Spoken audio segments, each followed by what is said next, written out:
Pessoal, então, boa noite aí, né? Vamos dar sequência ao nosso curso teórico referente aí ao módulo do abdômen. Hoje nós vamos discutir a semiologia do abdômen agudo. O abdômen agudo, pessoal, é extremamente comum na prática clínica, tá? Então, no dia a dia aí, vocês, principalmente de plantão, nas urgências, né, nos pronto-socorros aí, nas UPAs, irão atender bastante, irão ter bastante contato com dor abdominal aguda. É importante a gente saber como abordar, né, como coletar a história, como examinar esse paciente e principalmente como proceder ao diagnóstico diferencial. O que a gente deve pensar, né, em que patologia a gente deve pensar, que exame complementar solicitar para que a gente consiga fechar o diagnóstico do paciente.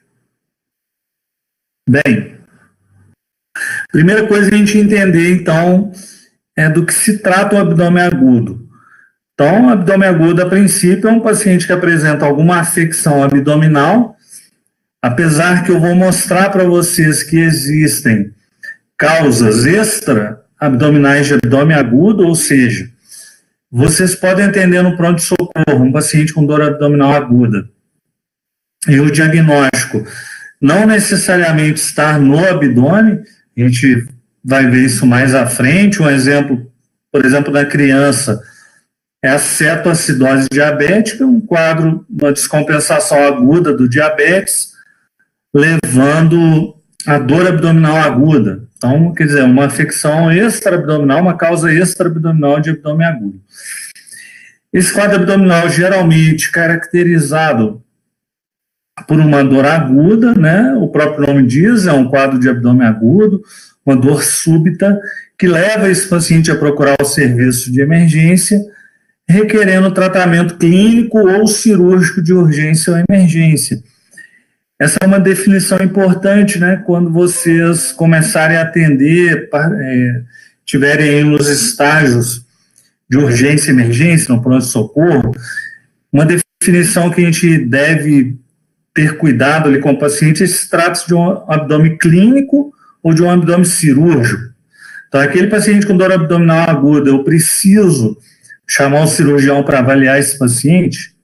Vou dar um exemplo, se o paciente chega pronto-socorro com a dor abdominal, por exemplo, a dor no abdômen superior, vomitando, a amilase elevada, acima de 3 vezes o limite superior da normalidade, eu posso fechar um quadro clínico ali de pancreatite, né, clínico laboratorial de pancreatite aguda, um abdômen agudo clínico, não há necessidade nesse momento de eu chamar um cirurgião. Porém, por exemplo, um abdômen agudo inflamatório, por exemplo, uma apendicite aguda, né, uma colecistite aguda, talvez seja interessante que eu chame ali o cirurgião para poder avaliar esse paciente, por se tratar de um abdômen, geralmente, né, na maioria das vezes, é um abdômen cirúrgico, abordagem cirúrgica. A dor abdominal é um sintoma extremamente comum. Então, dor abdominal aguda, eu não tenho dúvida aí que é extremamente comum no dia a dia. E o que vocês precisam ter em mente, gente? Primeiro, só silenciar meu celular aqui, é um desafio diagnóstico. Então, abdômen agudo, o abdômen a gente costuma brincar que é uma caixinha de surpresa. Então, muitas vezes, né, existem ali múltiplas causas para aquela dor, então o diagnóstico diferencial, muitas vezes, ele não é tão simples. Às vezes a gente fica em dúvida diagnóstica, necessitando aí de lançar mão de exames complementares. É importante que ao atender um paciente com dor abdominal, eu descarte causas que são potencialmente graves. Por exemplo, um paciente com uma perfuração, um abdômen agudo perfurativo, uma perfuração de víscera oca importante, onde eu possivelmente vou precisar de uma abordagem cirúrgica, um abdômen agudo, por exemplo, vascular, uma isquemia mesentérica. Então, esse é um abdômen potencialmente grave. Então, é um paciente que eu preciso pensar nesse diagnóstico para que eu não libere para o domicílio, né, para casa, um paciente grave. Ao atender esses pacientes é necessário uma história detalhada. Vou passar para vocês o que vocês devem aí perguntar para esses pacientes. Então, como coletar essa história, que sinais e sintomas vocês devem ficar atentos.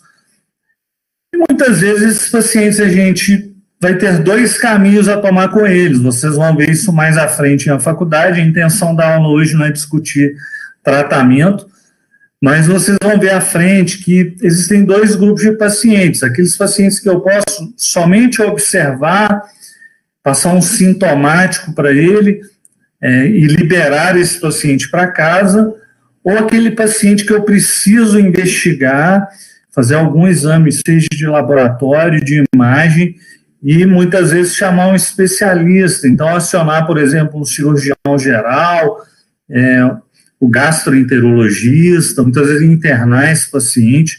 Então, essa é a grande nuance aí do abdômen agudo.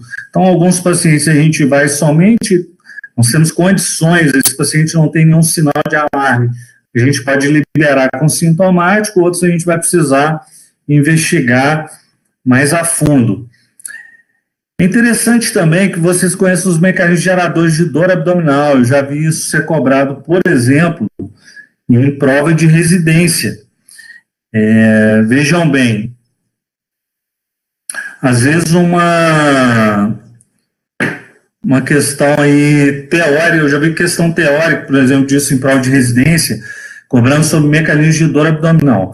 Basicamente, existem 3 mecanismos para explicar a dor abdominal. Então, existe aquela dor que a gente chama do tipo visceral, do tipo parietal e do tipo referida. A dor visceral é uma dor abdominal muito imprecisa, mal localizada, frequentemente descrita pelo paciente como uma dor abdominal difusa, geralmente acompanhada de fenômeno autonômico, né, principalmente aí, náusea, vômito, sudorese, palidez. Então, essa dor visceral é, por exemplo, a fase inicial da apendicite aguda. Um paciente com apendicite aguda, normalmente no início do quadro dele, ele tem uma dor abdominal mal referida. Então, uma dor mal localizada, uma dor difusa, o paciente não consegue localizar bem a dor. E a partir do momento que esses pacientes têm inflamação do peritônio, quando há um acometimento do peritônio parietal, esses pacientes passam a ter uma dor que nós chamamos de, que se não me engano vai estar aqui no próximo slide, que é a dor parietal, ok? Só voltando aqui um slide, observem que a dor do tipo visceral é uma dor mediada, né, por fibras do tipo C, então são fibras aí não mielinizadas, por isso esse paciente tem uma dor mais difusa. A partir do momento em que há o acometimento do peritônio, esse paciente passa a ter uma dor parietal. A dor parietal já é uma dor bem localizada, o paciente consegue localizar bem a dor, frequentemente acompanhada no exame físico de contratura da musculatura abdominal. Essa contratura da musculatura abdominal é notada a palpação, geralmente superficial, é o que a gente chama de defesa abdominal. Então, a partir do momento que houve acometimento do peritônio, esse paciente passa a localizar bem a dor. Vamos voltar aí no exemplo da apendicite aguda. Então, o paciente geralmente ele inicia o quadro clínico dele com uma dor mal localizada, uma dor do tipo, né, visceral, e depois passa, a partir do momento que há inflamação do peritônio, esse paciente passa a localizar bem a dor. No caso da apendicite aguda, a dor passa a se localizar habitualmente no quadrante inferior direito, na fossa ilíaca direita. Bem, existe também o que a gente chama, e essa dor carreada por fibra mielinizada, são as fibras do tipo A. A dor referida, chamada aí de víscero-cutânea, é aquela dor sentida distante da sede do fenômeno doloroso. Puxa, vamos citar um exemplo para ficar mais fácil a gente entender. Por exemplo, um paciente com colecistite aguda. Então, aquele paciente com a dor abdominal, né, um paciente queixando ali aliás, o paciente apresentando um quadro de inflamação da vesícula, de colecistite aguda, e queixando, por exemplo, dor no ombro direito. Então, aquela dor está sendo sentida, né? Ou uma dor escapular, por exemplo, direita. Então, essa dor está sendo sentida longe da sede. Então, a minha sede, né, do fenômeno doloroso é a vesícula inflamada, e esse paciente está queixando dor lá na região escapular. Por que isso ocorre? Por conta dos dermátomos. Então, existe uma região de pele ali que é inervada por uma fibra sensitiva, correspondente ao mesmo nível medular da inervação, por exemplo, da vesícula biliar. Então, percebam que é uma dor sentida longe do órgão ali que está inflamado. Então, no caso da vesícula, isso pode acontecer, o paciente com colecistite aguda, queixando, por exemplo, dor escapular direita, ombro direito, ok? É importante, ao atender a dor abdominal, que eu esgote ali todas as características daquela dor abdominal. Por quê? Isso vai me dar inúmeras informações. Vamos pegar aqui, por exemplo, localização. Puxa, localizar a dor, então, isso me dá mais ou menos ali uma ideia de que víscera deva estar acometida. Por exemplo, um paciente com uma dor epigástrica, eu vou pensar numa patologia, uma doença ulcerosa péptica, eu vou pensar em uma pancreatite aguda. Se o paciente me queixa uma dor no hipocôndrio direito, eu já vou trabalhar com a possibilidade, por exemplo, de uma colecistite aguda. Se eu estou com um paciente queixando uma dor no quadrante inferior esquerdo do abdômen, na fossa ilíaca esquerda, um paciente ali a partir de 50 anos, eu já vou começar a pensar em diverticulite aguda. Um paciente jovem com uma dor na fossa ilíaca direita já me chama atenção para a possibilidade de uma apendicite aguda. Então, percebo que localizar essa dor é super importante. Isso pode me dar já ideias ali sobre o diagnóstico diferencial. O caráter, o modo de início da dor, por exemplo, um abdômen agudo perfurativo, uma perfuração de víscera oca, normalmente é a dor de início muito súbito, uma dor muito intensa logo de cara. O paciente ele já chega no pronto-socorro, ele sabe a hora que começou a dor, geralmente uma dor mais com caráter do tipo, como se fosse uma pontada, descrito ali pelo paciente, como se tivesse tomado uma facada. Uma dor, por exemplo, de uma cólica biliar, ou de uma colecistite aguda, além de ser uma dor no hipocôndrio direito, já tem um caráter mais em cólica, é uma víscera oca. A pancreatite aguda, por exemplo, já tem uma dor mais do tipo contínua, uma víscera sólida ao pâncreas.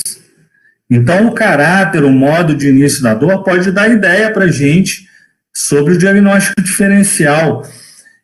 Padrão de irradiação da dor, por exemplo, uma dor epigástrica irradiada para os hipocôndrios, e às vezes até para o dorso, é o que a gente chama de dor em faixa,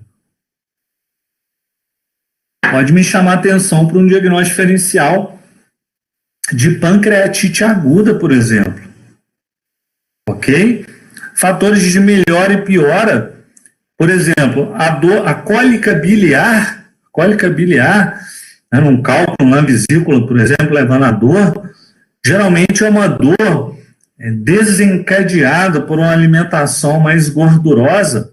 A gente sabe que a gordura vai levar à produção no pâncreas de colecistoquinina, que é um hormônio que vai levar à contração da vesícula. Então, caracteristicamente, os pacientes com cólica biliar ou com a colecistite aguda, eles costumam nos contar que eles tiveram ali ingestão, iniciaram a dor após a ingestão de uma comida, né, de um alimento mais gorduroso. Fatores de melhora, esse paciente pode descrever que melhorou a dor, por exemplo, com Buscopan, com antiespasmódico. Sintomas concomitantes, por exemplo, na pancreatite aguda é muito comum o paciente ter dor no abdômen superior e vômito. Mais de 90% dos pacientes com pancreatite aguda vão ter vômito associado. Então, esses sintomas concomitantes são importantes, né? Por exemplo, na cólica nefrética, a cólica no cálculo renal ali, o paciente habitualmente tem muito sintoma autonômico associado, então o paciente geralmente chega no pronto-socorro com dor muito intensa, mas acompanhada de sudorese, acompanhada de náusea, de vômito muitas vezes, sintomas autonômicos associados. Então, vocês já sabem fazer isso. Precisam usar realmente na prática. Muitas vezes a gente vai discutir um caso de dor abdominal aguda e a história está muito mal colhida. A gente chega lá e pergunta, mas o paciente tem alguma coisa além da dor, vem junto, irradia para algum local, qual tipo de dor. Então, essas informações, elas são extremamente importantes. Lembrem que nós estamos conversando aqui sobre um quadro de dor abdominal aguda. A aula não é sobre dor abdominal crônica, tem outro diagnóstico diferencial. Nós vamos conversar aqui sobre aquele paciente com dor abdominal aguda. São horas, poucos dias. Importante, então, que a gente faça uma anamnese detalhada. Vamos para algumas coisas aqui. Idade. A idade é super importante para que eu faça o diagnóstico diferencial de abdômen agudo. Vamos dar exemplos aqui. Apendicite aguda. Apendicite aguda costuma ser mais comum em adulto jovem. Apendicite aguda pode ocorrer em todas as idades. Eu já vi paciente com apendicite aguda com 60 anos, 65 anos. Mas o mais comum é o adulto jovem. Então, aquele menino aí de 18, o paciente de 18 anos, 20 e poucos anos, essa é a idade de apendicite aguda. A diverticulite aguda, por exemplo, já é mais comum a partir dos 50 anos, onde é mais comum a diverticulose colônica. Então, a idade extremamente importante. Pega o abdômen agudo, por exemplo, vascular, a isquemia mesentérica, a princípio, paciente idoso, um paciente com a idade mais avançada. O sexo, aqui eu chamo atenção para o sexo feminino. Ao atender dor abdominal aguda no sexo feminino, vocês devem lembrar que na mulher lá existe lá o sistema reprodutor feminino, que pode gerar dor abdominal aguda. Por exemplo, abdômen agudo hemorrágico, gravidez tubária rota. Então, a mulher com dor abdominal aguda, eu devo conversar com essa mulher sobre a possibilidade de atraso menstrual. Se eu estou diante de uma dor abdominal aguda com atraso menstrual, eu posso levantar a hipótese de uma gravidez ectópica rota. Na mulher, existe a possibilidade de doença inflamatória pélvica. Pode fazer diagnóstico diferencial com várias patologias, por exemplo, apendicite aguda. A gente pega uma dor ali no quadrante inferior direito do abdômen, nem sempre é apendicite aguda. Então, doença inflamatória pélvica geralmente vem com corrimento genital. Então, a gente deve perguntar para a mulher, além de atraso menstrual, se existe corrimento genital. E se existe, eu estou em dúvida, isso é um paciente que eu preciso do especialista. Então, muitas vezes eu vou acionar lá o profissional lá da especialidade da ginecologia para avaliar esse paciente comigo. Doenças e cirurgias prévias, extremamente importante. Vamos citar exemplo também.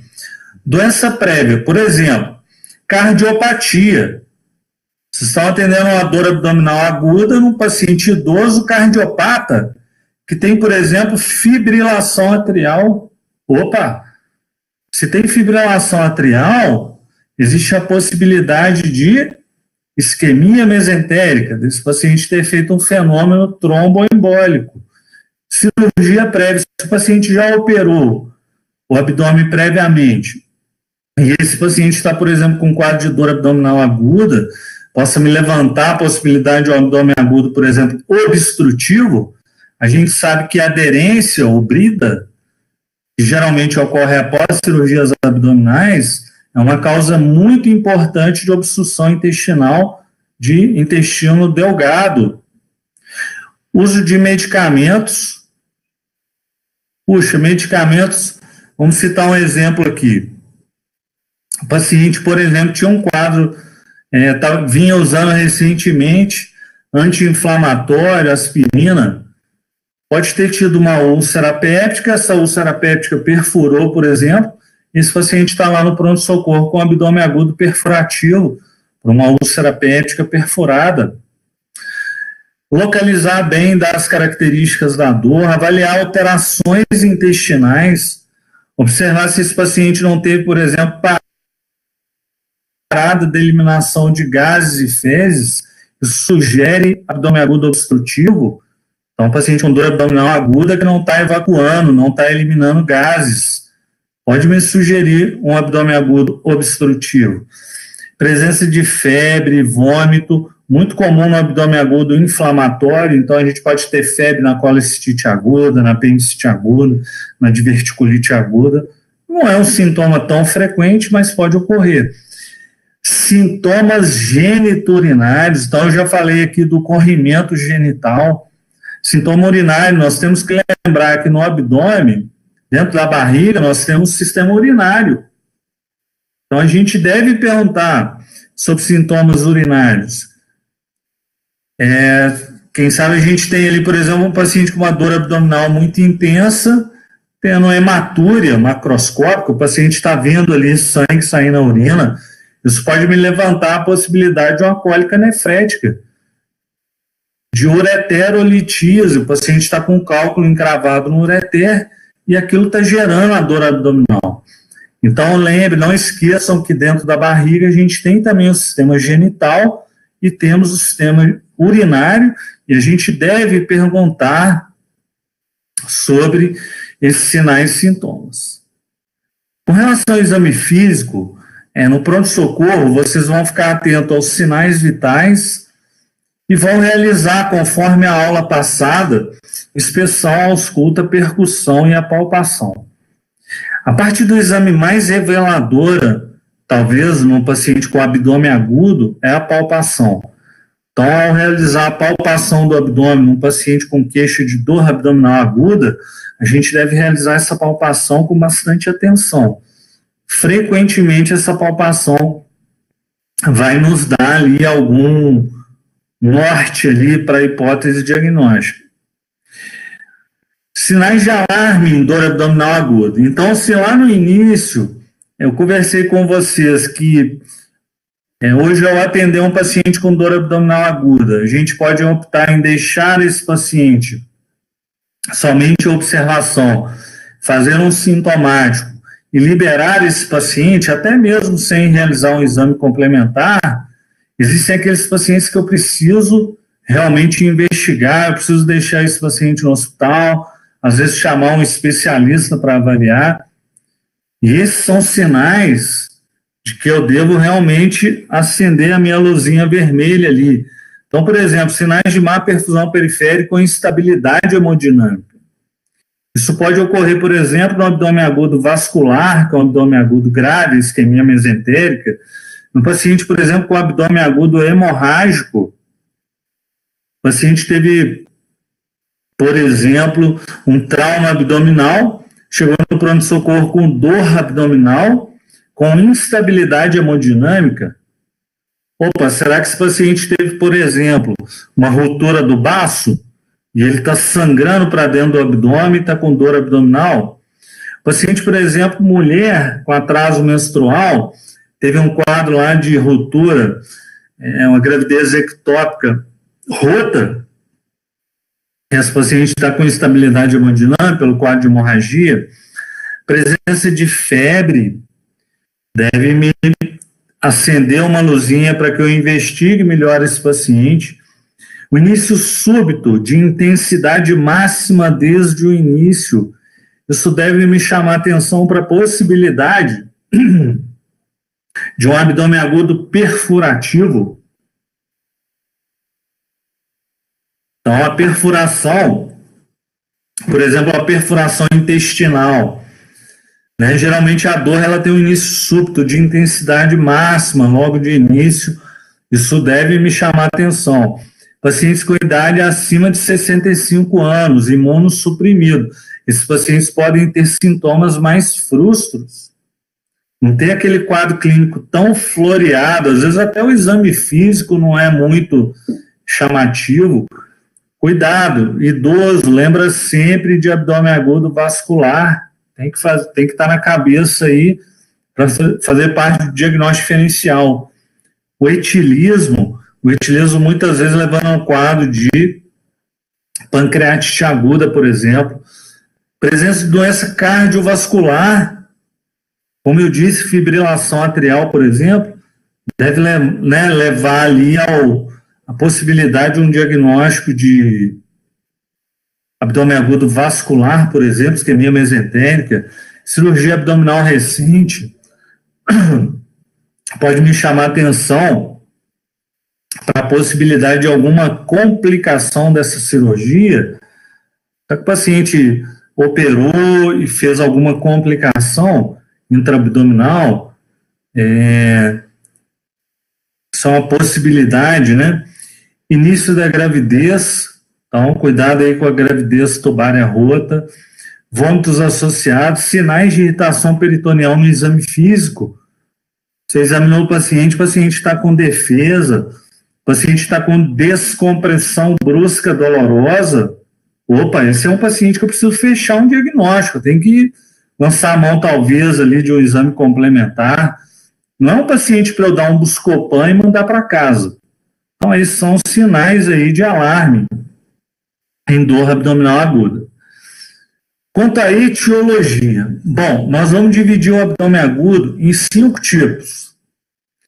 Existe o abdômen agudo que a gente chama de inflamatório, que a gente chama de perfurativo, que nós chamamos de vascular, o que chamamos de abdômen agudo hemorrágico e o abdômen agudo obstrutivo. Então, a gente vai estudar um pouquinho de cada um deles para a gente entender como é que funciona o diagnóstico diferencial. O abdômen agudo inflamatório, então a gente tem aí vários exemplos, apendicite aguda, colecistite aguda, diverticulite aguda, pancreatite aguda. Normalmente é um abdômen agudo ali que vem acompanhado, às vezes, de febre, sintomas autonômicos, então, às vezes sinais de irritação peritoneal. Vamos estudar isso aí.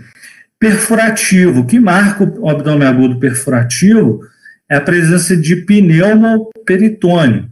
Então, houve a perfuração de alguma víscera oca e o ar ali ele preencheu a cavidade peritoneal. Então, a úlcera péptica perfurada, a diverticulite perfurada, outras perfurações intestinais. Por exemplo, se a gente tinha uma apendicite aguda e fez uma perfuração, apendicite grave, fez uma perfuração do seco, assim, então abdômen agudo perfurativo. Abdômen agudo vascular, podendo ser obstrução tanto arterial quanto venosa, das artérias mesentérica superior e inferior. Então, por exemplo, um paciente idoso com fibrilação atrial fez uma isquemia mesentérica por uma obstrução arterial, obstrução da artéria mesentérica superior. O mesentérico superior irriga o intestino delgado. Esse paciente, se eu deixo ele ali, ele vai necrosar esse intestino delgado. Obstruções venosas, por exemplo. Um paciente com a trombose de veia porta, por exemplo, lembrando que a veia porta é formada pela junção da veia esplênica com a veia mesentérica superior, e às vezes o paciente tem um trombo na veia porta grande que se estende para a mesentérica superior. Esse paciente ele pode chegar no pronto-socorro com um quadro de dor abdominal aguda. E aí, geralmente, o método de imagem, que a gente vai conversar mais à frente, fecha o diagnóstico, que mostra lá um trombo obstruindo a veia, né, a veia porta e se estendendo ali para a veia mesentérica superior. O abdômen agudo hemorrágico. Então, por exemplo, gravidez ectópica rota, o mais comum de gravidez ectópica é o embrião se implantar na tuba uterina, então por isso eu estou falando muitas vezes aí de gravidez tubária rota. Então, a gravidez ectópica é toda vez que o embrião não se implanta no endométrio, então esse embrião ele tinha que se implantar no útero, ele se implanta fora do útero. O local mais comum é a tuba uterina, isso pode ocorrer, por exemplo, no ovário. Traumas hepático e esplênico, como eu disse, um paciente, por exemplo, com acidente automobilístico, chega no pronto-socorro com dor abdominal aguda, eu preciso pensar em trauma, a ruptura, por exemplo, do baço, ruptura no fígado.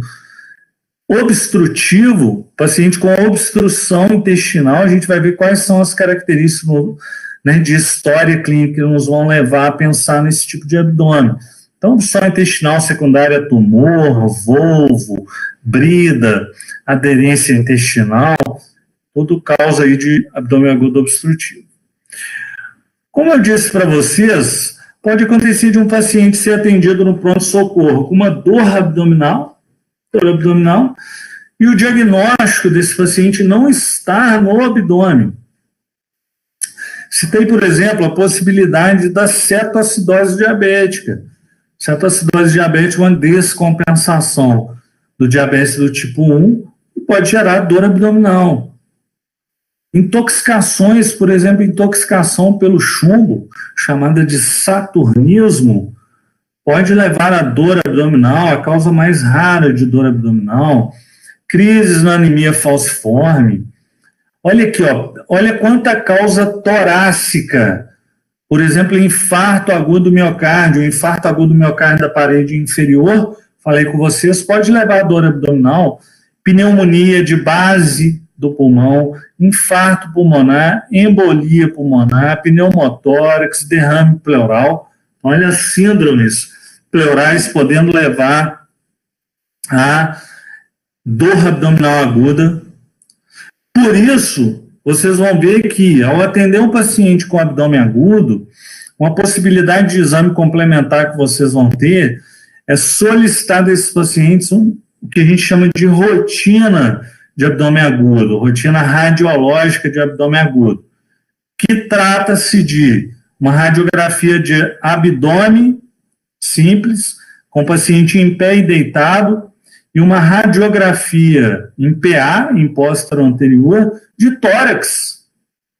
Por que eu vou solicitar radiografia de tórax num paciente com dor abdominal aguda, com abdômen agudo? Para que eu afaste algumas dessas causas aqui, ó, torácicas de dor abdominal. Ou a gente vai ver também o pneumoperitônio, ele pode ser visualizado. O pneumoperitônio é o ar preenchendo a cavidade peritoneal, ligado ao abdômen agudo perfurativo. Esse ar ele pode servir essa lâmina de ar ali na radiografia de tórax, como a gente vai ver mais à frente. Vamos conversar bem rapidamente sobre alguns abdômenes que são mais comuns no dia a dia, para vocês entenderem. Então, a apendicite aguda. A apendicite aguda habitualmente é um paciente jovem, porém eu disse que pode acometer todas as idades, mas é mais habitual a gente ver a apendicite aguda, paciente mais jovem, casa aí dos seus 20 anos.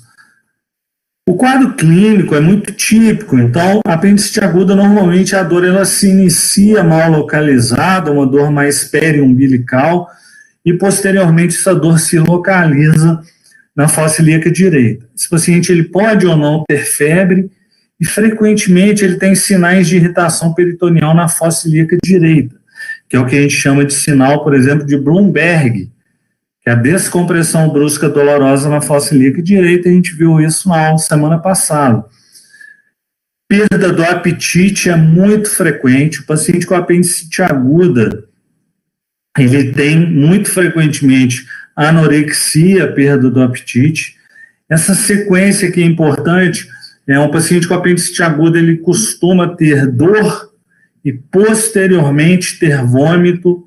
Não costuma ser o inverso. O paciente não costuma ter vômito primeiro e depois dor abdominal. Isso é mais característico, por exemplo, de gastroenterite. Então, o paciente com apendicite aguda, normalmente o sintoma que surge inicial é dor abdominal. E posteriormente ele vai ter vômito. Sinal de Lenander já foi explicado na primeira aula, que é a dissociação axilo-retal, e esses outros sinais aqui também que já foram todos discutidos aí na aula da semana passada. Outro abdômen, bem, só voltando aqui na apendicite aguda, em relação à investigação dos pacientes com apendicite aguda, muitas vezes o diagnóstico ele é clínico, ok? Então a gente, com a anamnese e exame físico, a gente consegue fechar esse diagnóstico, porém uma parcela de pacientes onde existe dúvida diagnóstica, a gente pode lançar a mão, principalmente dos exames de imagem. Destaco aí o ultrassom, principalmente para criança e para suspeita de apendicite, paciente grávida, e a tomografia, que é o grande exame aí, a tomografia do abdômen total, né, de abdômen superior e pelve, que é o grande exame que a gente usa no adulto, ok? Então, existem algumas alterações na tomografia ali que sugerem apendicite aguda. A gente vai lançar a mão do ultrassom da tomografia naqueles pacientes onde a gente tem dúvida diagnóstica. Em muitos pacientes a gente consegue fechar o diagnóstico com a clínica e com o exame físico e operar esse paciente com tranquilidade. A colecistite aguda, bem, a inflamação da vesícula, mais comumente tem como causa colelitíase. A imensa maioria das coles, mais de 95% das colecistites são litiásicas, então tem na sua participação cálculo na vesícula. O grande exame para se avaliar a colecistite aguda é o ultrassom do abdômen superior. Então, ultrassom de abdômen superior, ultrassom de abdômen é excelente para avaliar a vesícula na suspeita de colecistite aguda. A radiografia de abdômen não vai ajudar vocês na colecistite aguda. Por quê? A maioria desses cálculos de vesícula aqui são cálculos de colesterol, e eles são radiotransparentes, eles não aparecem na radiografia de abdômen. Então, a gente utiliza muito aqui a ultrassonografia. O paciente geralmente apresenta um quadro de dor do tipo cólica no hipocôndrio direito. Frequentemente, esse paciente tem náusea, vômito, tá? Pode ou não ter febre e costuma ter sinais de irritação peritoneal no hipocôndrio direito, principalmente o que a gente chama de sinal de Murphy, que já foi discutido lá na aula da semana passada. Então, na prática, é interessante aí que vocês peçam os professores de vocês da prática para poder ensinar vocês a fazer a pesquisa do sinal de Murphy. Colecistite aguda habitualmente é de tratamento cirúrgico, então a gente acaba sempre ali colocando o cirurgião no circuito, tá? Mas o quadro clínico é esse quadro aí de dor em cólica, em hipocôndrio direito, que se inicia do tipo cólica e posteriormente acaba se tornando contínua. Pedro, em relação aos exames, então, se a gente voltar um slide na apendicite aguda, eu falei para vocês que a gente vai utilizar esses exames quando a gente tiver dúvida diagnóstica. Podemos usar o ultrassom, principalmente no diagnóstico de apendicite aguda em criança e grávida, gestante, e em adulto, habitualmente, nós usamos a tomografia do abdômen. Para colecistite aguda, nós vamos lançar a mão do ultrassom de abdômen. Então, o ultrassom ele vai me mostrar o cálculo, vai me mostrar um espessamento da parede da vesícula. Então, o ultrassom é ótimo aí para o diagnóstico de colecistite aguda. Pancreatite aguda. A maior causa de pancreatite aguda é colelitíase. Então, às vezes, o paciente já tem um histórico prévio de cálculo na vesícula, que não operou, e ele vai chegar no pronto-socorro queixando o quê? Geralmente uma dor epigástrica do tipo contínuo, ela vem e fica todo o tempo ali, irradiada para os hipocôndrios, podendo irradiar para o dorso. Então, é uma dor de abdômen superior, acompanhada de vômito. Como eu disse, mais de 90% dos pacientes com pancreatite aguda terão vômito na história clínica. Esse paciente pode ter febre, pode ter sinais de irritação peritoneal no epigástrio e nos hipocôndrios, e como eu mostrei na aula anterior, não é muito comum a gente ver, mas é muito descrito o sinal de Cullen e de Gray-Turner. uma pequena parcela dos pacientes com pancreatite aguda. Habitualmente, aqueles pacientes com pancreatite aguda grave vão ter sinal de Cullen e de Gray-Turner, que são aquelas equimoses ali, respectivamente, na região periumbilical e no flanco. Abdômen agudo obstrutivo. Bom, antes de eu falar sobre o abdômen agudo obstrutivo, tem um abdômen agudo que eu não coloquei aqui, mas citei, que é a diverticulite aguda. Diverticulite aguda vocês vão suspeitar quando? Geralmente o paciente com mais de 50 anos, isso não é regra. Eu tive agora, talvez umas 2 semanas atrás, aí, uma paciente com 42 anos, onde eu fechei o diagnóstico de diverticulite aguda, mas a princípio divertícula é mais comum a partir dos 50 anos, 60 anos. Paciente geralmente com dor na fossa ilíaca esquerda, na diverticulite aguda. Por quê? Porque a maioria dos divertículos estão localizados no sigmoide, ok? Esse paciente pode apresentar sinais de irritação peritoneal na fossa ilíaca esquerda, pode ou não ter febre, e o exame ideal, vamos dizer assim, o exame padrão ouro para o diagnóstico da diverticulite aguda é a tomografia de abdômen.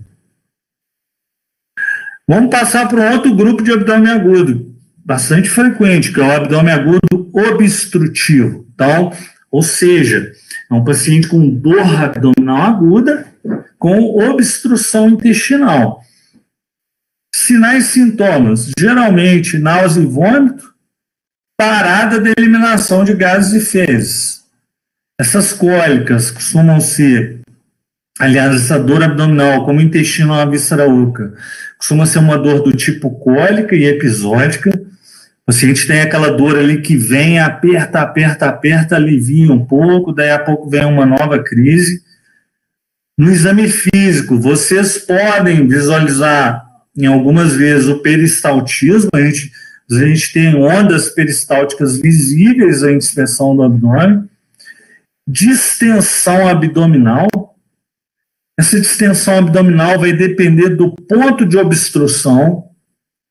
Quanto mais baixo é o sítio da obstrução intestinal, mais vocês terão distensão abdominal.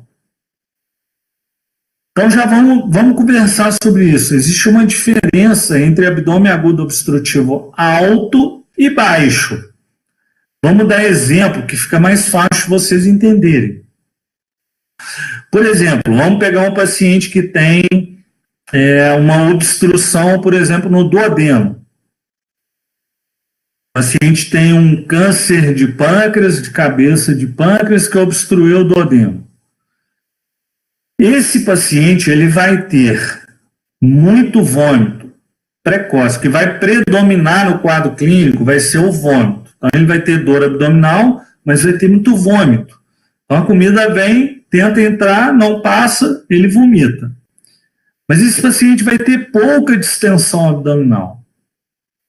Outra coisa, quando a obstrução é muito alta, por exemplo, a obstrução de duodeno, a parada de eliminação de gases e fezes é mais tardia, demora para acontecer, porque ainda tem tudo para sair, que está lá no jejum, que está lá no ilho, que está no cólon, até aquilo ali saindo, às vezes o paciente ainda mantém evacuação durante até alguns dias, até que ele para de eliminar completamente gases e fezes.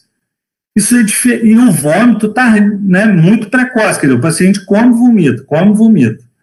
É diferente uma obstrução intestinal baixa. Vamos imaginar um exemplo, por exemplo, aqui, um paciente com câncer, com tumor de sigmoide. Então, o paciente tem um tumor de sigmoide, tem uma obstrução lá no sigmoide, está fechando o sigmoide dele. Vamos imaginar o seguinte, nesse paciente, a parada de eliminação de gases e fezes vai ser rápida.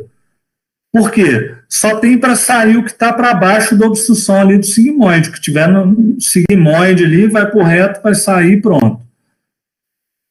Como a opção é muito baixa, vai ter muita distensão abdominal. Esse paciente vai chegar no pronto-socorro com cólica abdominal e com a barriga muito inchada, o abdômen globoso, muito distendido. E o vômito, ele já vai ser mais tardio, podendo ser até fecaloide. O paciente pode chegar a vomitar fezes. É um vômito fecaloide, mas vai ser um vômito mais tardio.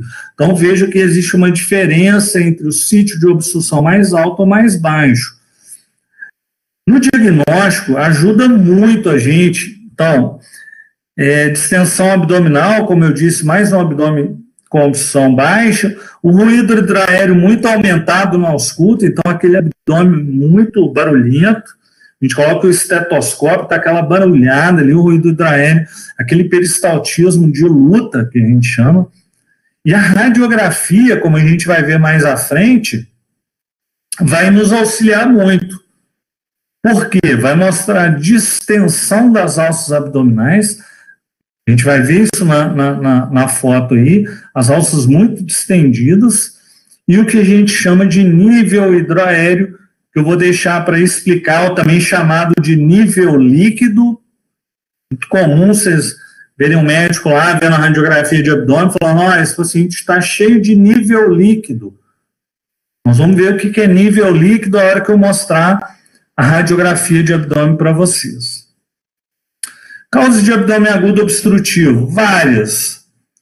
A aderência ou brida pós-operatória, normalmente só ocorre em pacientes em pós-operatório de cirurgia abdominal, é como se houvesse ali um acotovelamento da alça intestinal, é a causa mais comum de obstrução de delgado em adulto, uma causa comum de obstrução de delgado em adulto, ok? Geralmente relacionada à cirurgia abdominal prévia. Hérnia encarcerada, observem aqui, ó. Então, o paciente saiu a alça do intestino aqui, o paciente tem uma hérnia, essa hérnia ficou presa aqui, ó, nesse anel. Aqui é um ponto de obstrução intestinal. É o que a gente chama de hérnia encarcerada. A partir do momento que eu tenho sofrimento vascular nessa alça, nós temos o que a gente chama de hérnia estrangulada. Tá? Mas quando essa hérnia sai aqui, ó, sai uma alça do intestino aqui, e aqui forma-se um ponto de obstrução, a gente tem uma hérnia encarcerada. Então, eu não consigo reduzir, eu não consigo voltar esse conteúdo herniário para dentro do abdômen. Neoplasia de cólon, uma causa muito comum de obstrução de cólon, do intestino grosso, em paciente com mais de 50 anos. Eu tenho que pensar, ao atender uma obstrução intestinal num paciente com mais de 50 anos, eu tenho que pensar na possibilidade de neoplasia do cólon. Principalmente neoplasias lá do colo esquerdo. Por quê? As fezes, quando chegam lá no sigmoide, elas já estão muito desidratadas, mais sólidas. Às vezes um tumor de seco, por exemplo, do seco, ele não vai causar obstrução intestinal às vezes, né? Porque no seco as fezes estão muito líquidas ainda. Mas um tumor, por exemplo, de sigmoide pode causar obstrução intestinal. O volvo do sigmoide, então observe aqui uma alça torcida aqui, né? Esse ponto aqui é um ponto de obstrução. Isso pode ocorrer, por exemplo, num paciente com megacólon chagásico, tá? Isabela, bora lá repetir. O que é uma hérnia, então, encarcerada? Então, houve aqui a saída de uma alça do intestino aqui, né, pelo orifício herniário, e essa alça está presa aqui, ó, eu não consigo reduzir. Se eu fizer o exame físico desse paciente, vejo lá um abaulamento, eu não consigo pegar esse saco herniário aqui e colocar ele para dentro do abdômen de volta. Então, observe que aqui, ó, vai ter um ponto de obstrução. Caso eu tenha aqui compressão, sofrimento vascular dessa alça, por compressão aqui do pedículo vascular, aí eu já tenho uma hérnia que nós chamamos de estrangulada. Inclusive, eu não devo nem tentar pegar essa alça e colocar de volta aqui para dentro, porque senão eu vou pegar uma alça isquêmica e colocar para dentro da barriga. Isso pode me trazer alguma dificuldade depois no no transcorrer ali da cirurgia para eu achar onde está essa alça com sofrimento vascular. Deu para entender? Na infância, então em criança, uma causa de obstrução de delgado importante é intussuscepção intestinal. Então observe aqui, ó, o que é intussuscepção intestinal. Então eu tenho lá uma alça, né, uma entrando aqui, invaginando para dentro da outra. Observe que o lumen aqui, ó, vai ficar muito estreito. Então, intussuscepção intestinal é uma causa de obstrução de delgado em criança. Bolo de Ascaris também pode ser causa de obstrução intestinal. Observem a foto aqui, ó, né? Aqui o intestino aqui lotado de Ascaris lumbricoides. Hoje em dia, não, vamos dizer assim, isso é coisa de país mais subdesenvolvido, né? Não é tão com condições aí melhores de higiene. A gente não vê mais tão frequentemente obstrução intestinal por bolo de Ascaris, mas isso pode ocorrer na infância, na pediatria. Lá. Abdômen agudo perfurativo. O que vai marcar o abdômen agudo perfurativo? Na história, é uma dor muito intensa, que ela já começa ali no topo dela. Então, o paciente, ele, de forma súbita, ele já começa com a dor muito intensa, ele consegue te marcar a hora que começou a doer. Geralmente escrito como se tivesse tomado uma facada no abdômen. Com o passar das horas, essa dor vai se tornando difusa. Por quê? Por conta da peritonite difusa. E aí esses pacientes podem apresentar sinais de infecção, hipotensão, taquicardia, por conta da peritonite. Então, vamos imaginar o seguinte, o paciente tinha uma úlcera duodenal e perfurou a úlcera duodenal. Aquele conteúdo ácido ali, né, que está chegando no duodeno, uma úlcera gástrica, por exemplo, perfurada, vai vazar para o peritônio. E aí eu vou ter de início uma peritonite química. E o que vai marcar esses pacientes com abdômen agudo perfurativo é a presença de peritonite. Então, no exame físico, o que a gente vai ter? Descompressão brusca dolorosa no abdômen inteiro e aquele abdômen em tábua. Quando eu fizer a palpação superficial, eu vou ter um aumento da tensão da parede abdominal em todo o abdômen. A radiografia de tórax e abdômen vai ajudar muito vocês, por quê? A radiografia vai mostrar para a gente, nós vamos ver uma foto mais à frente, pinhão peritônio. Então, o que vai marcar o abdômen agudo perfurativo é o pinhão peritônio, sinais de irritação peritoneais difusos. Abdômen agudo vascular, muito esquecido por muitos, e um abdômen agudo grave.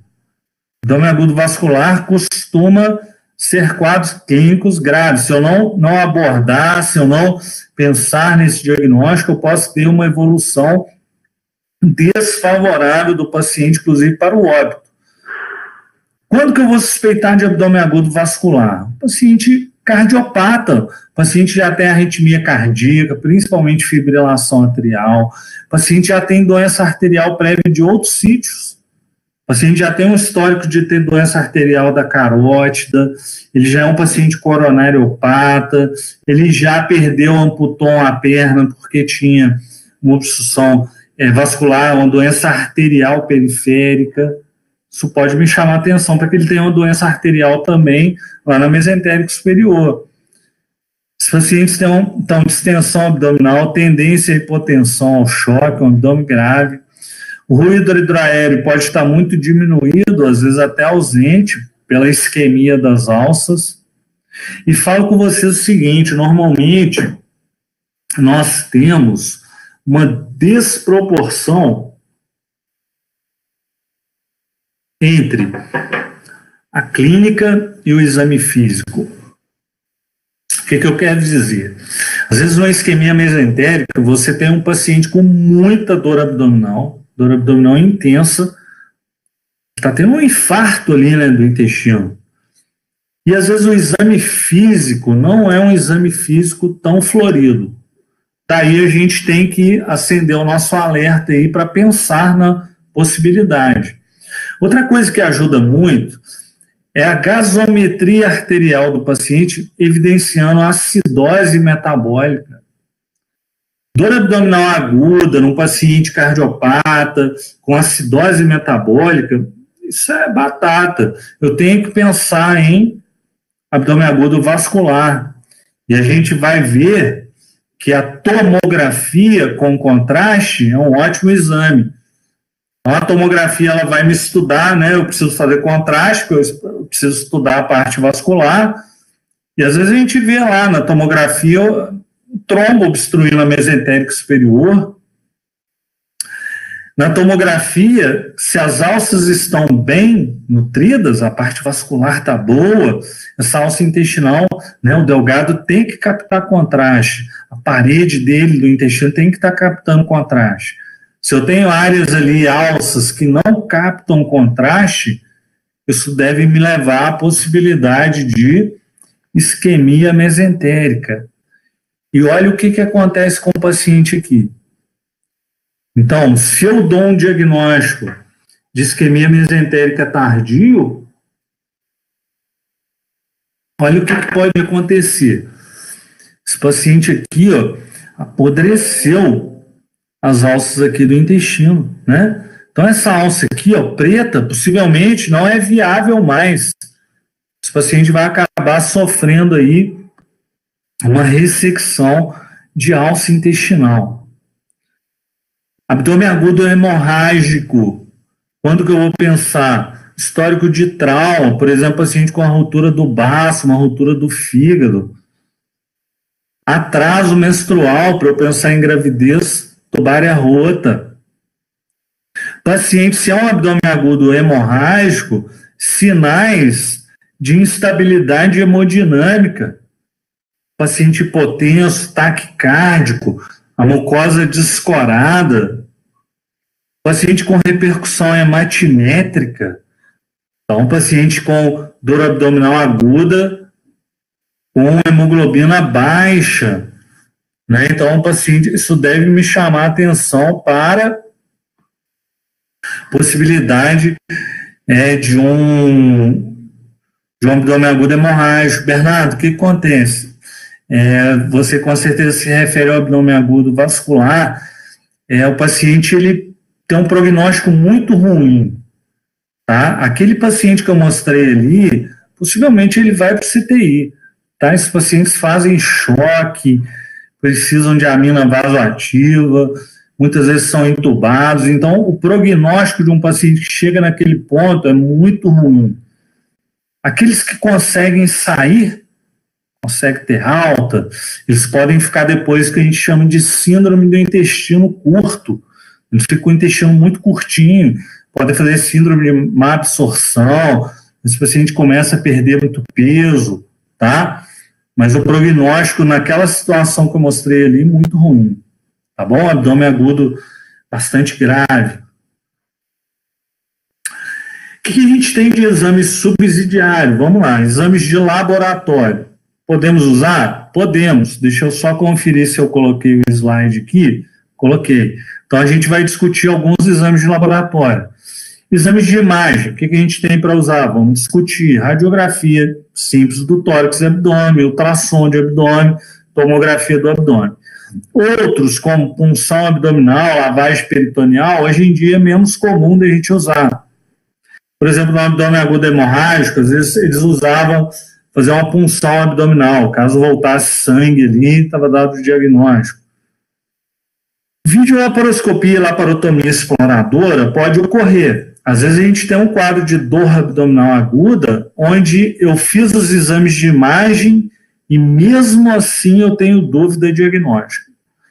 Então, levar um paciente para videolaparoscopia, para o bloco cirúrgico, fazer uma laparoscopia, ou para fazer uma laparotomia, abrir realmente esse paciente, geralmente é feito em casos onde a gente tem dúvida diagnóstica, mesmo se utilizando aí dos exames de imagem, ok?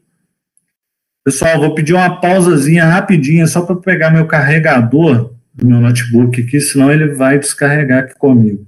Só um segundo, coisa de 1 minuto.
Vamos continuar. Em relação aos exames de laboratório. Só um segundo, só. Amor, fecha a porta aí. Em relação, então, a exames laboratoriais em paciente com dor abdominal aguda, o que a gente tem aí que pode nos ajudar? Então, vamos lá. Por exemplo, o hemograma. Então, a presença de anemia pode me arrumar para um diagnóstico de abdômen agudo hemorrágico. Gravidez, por exemplo, ectópica rota. Leucocitose. Leucocitose é frequente no abdômen agudo inflamatório. Porém, olha aqui, ó, o valor normal não exclui condições inflamatórias. Vamos exemplificar isso que fica mais fácil. Vocês podem atender, por exemplo, um paciente com pancreatite aguda com leucocitose. Por quê? Pancreatite aguda é um abdômen agudo inflamatório. Então, o paciente pode ter leucocitose.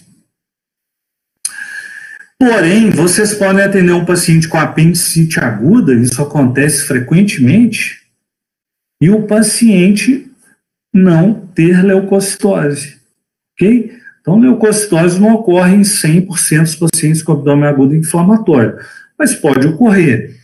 O exame de urina simples, a urina rotina, você pode ter leucocitúria, pigmentos biliares, levando a um diagnóstico de alguma patologia de via biliar, hematúria, arrumando o seu diagnóstico, por exemplo, para uma cólica nefrética, um paciente com ureterolitíase, um cálculo no ureter.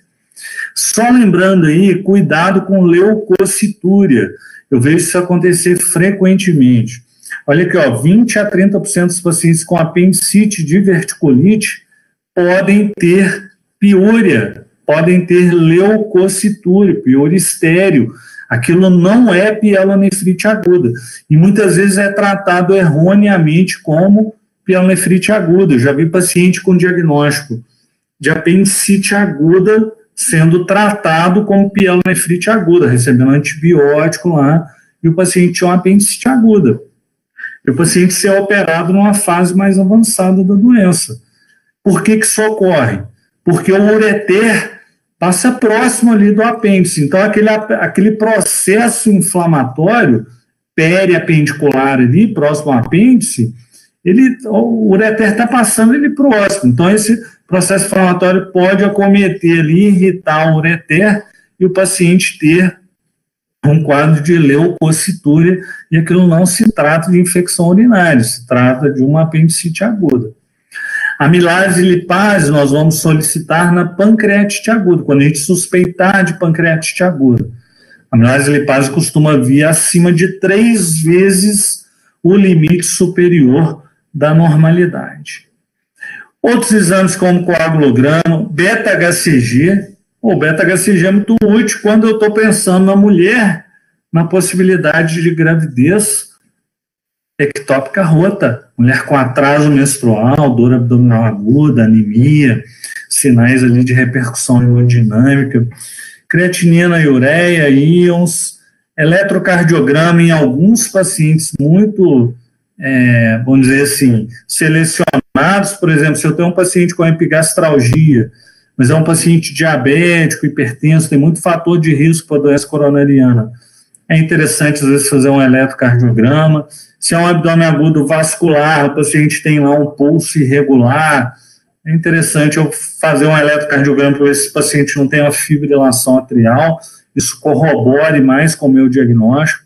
Enzimas cardíacas, caso eu suspeite de infarto agudo do miocárdio como uma causa provável para aquela dor abdominal, lactato e LDH vão estar elevados na isquemia mesentérica por conta de quê? Por conta de necrose da alça. Então, aquela necrose vai levar um quadro ali de acidose metabólica, lactato alto, e como eu tenho muita morte celular, né, muita necrose de célula, pode subir ali a LDH, né, que é a lactato desidrogenase. Tudo bem? Bem, em relação aos exames de imagem, o que a gente vai ter para utilizar? Radiografia simples do abdômen. Então, o que a gente chama de rotina de abdômen agudo, que é fazer uma radiografia de tórax em PA, póstero anterior, o abdômen em pé e deitado. Para que serve a radiografia simples de abdômen? Então, eu fiz um resumo para vocês aí. O que ela mostra geralmente no quadro de abdômen agudo? Pode me mostrar pneumo peritônio. Então, se eu suspeito um abdômen perfurativo, é bom. Pode me mostrar uma alça sentinela.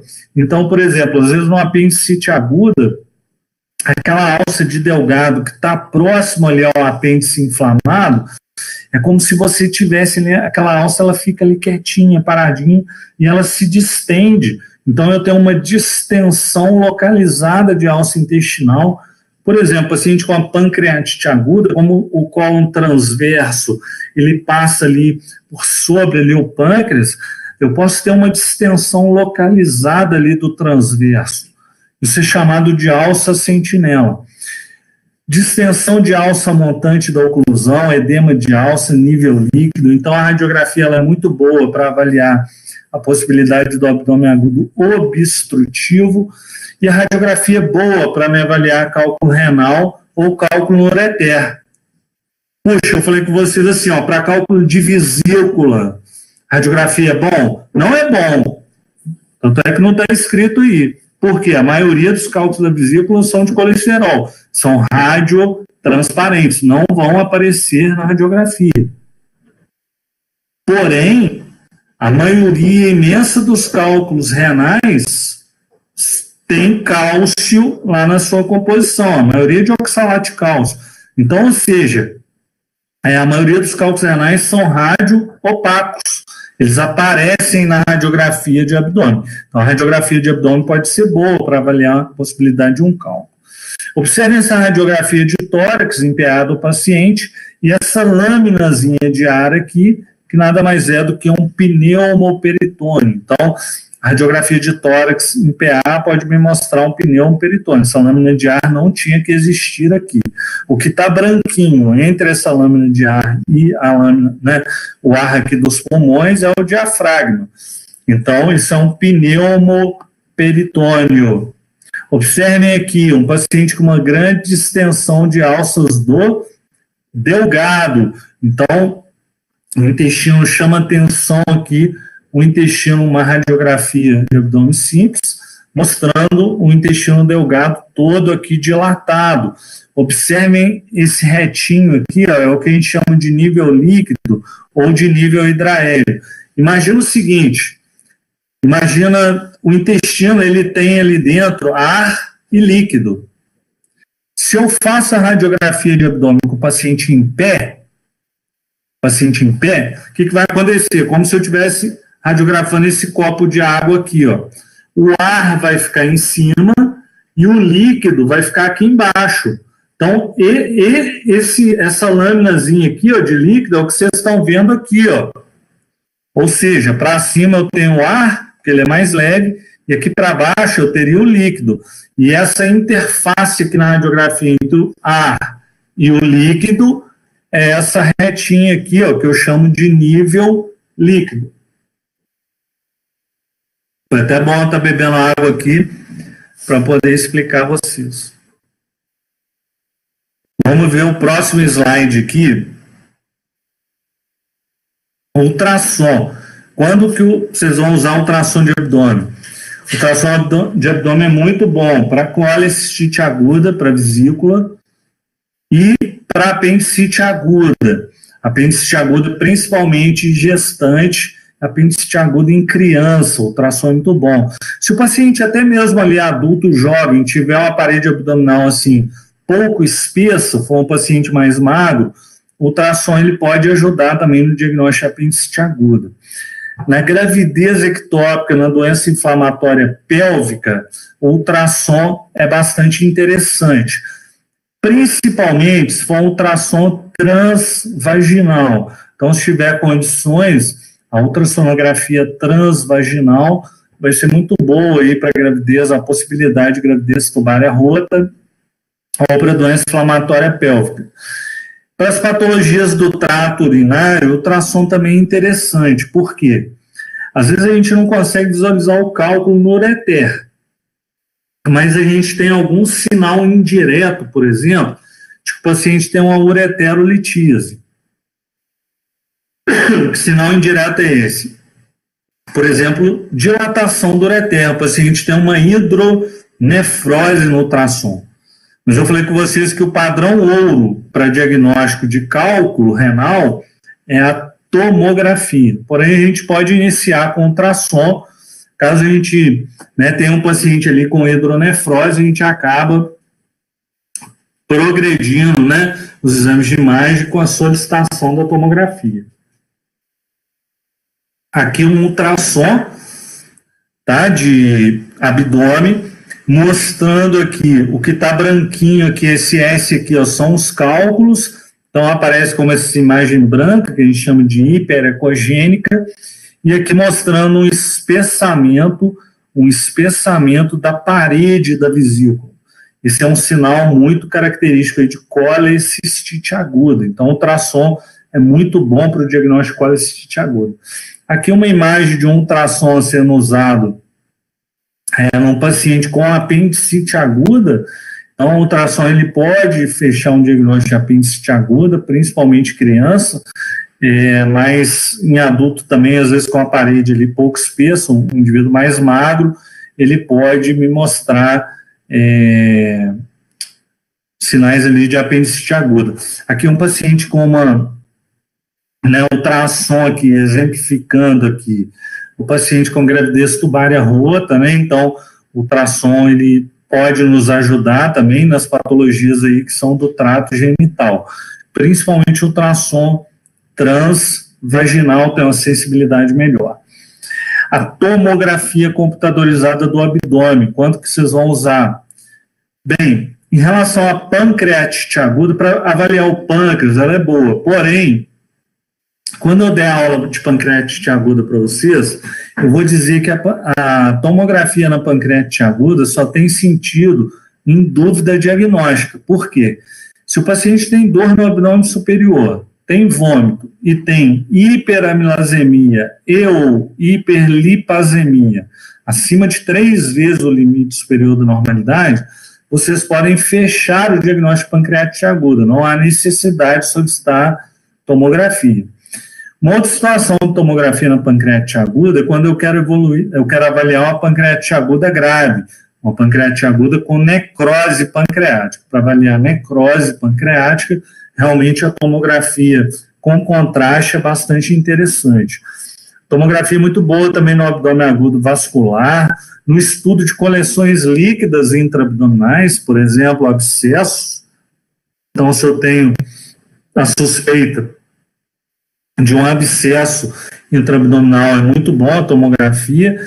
Lesões inflamatórias, por exemplo, diagnóstico de apendicite aguda, diverticulite aguda, eu disse que a tomografia é o padrão ouro, Para neoplasias, a tomografia pode ajudar no diagnóstico.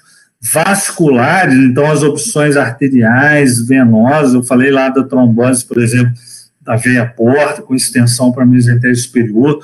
Tudo isso a gente consegue ver bem com uma tomografia de abdômen total com contraste.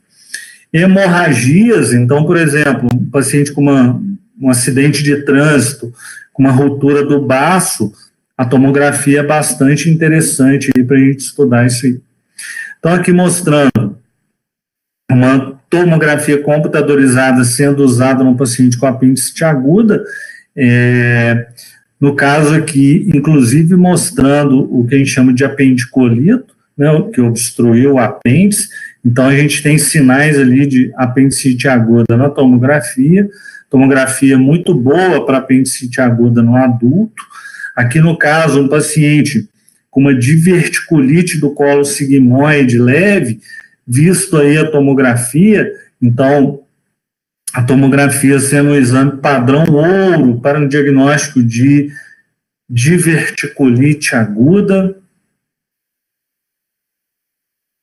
Aqui a tomografia sendo usada em outras condições, por exemplo, aqui um paciente com uma pancreatite aguda, então a gente avalia aqui o pâncreas já com necrose pancreática.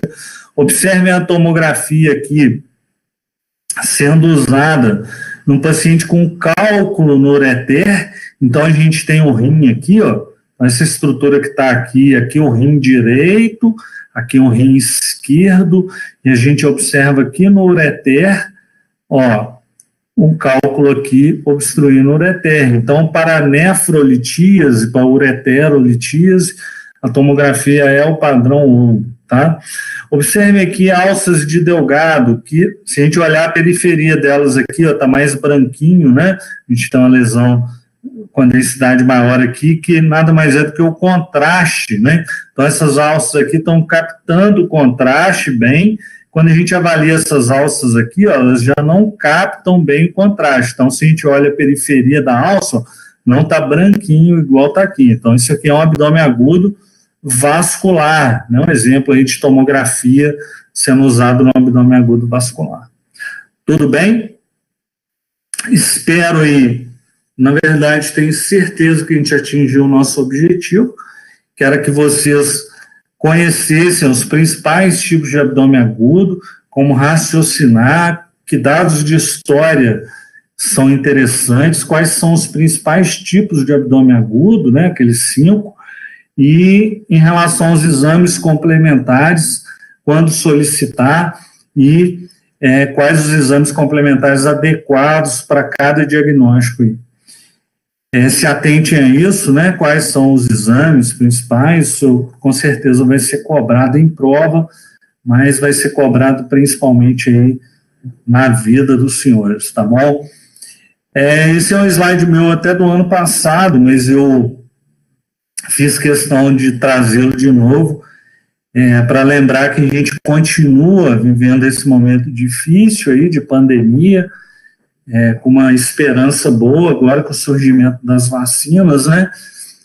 Mas a gente deve ainda demorar um tempo aí para conseguir vacinar toda a população e sair dessa pandemia de Covid aí. Mas aqui existe aí o coronavírus, né?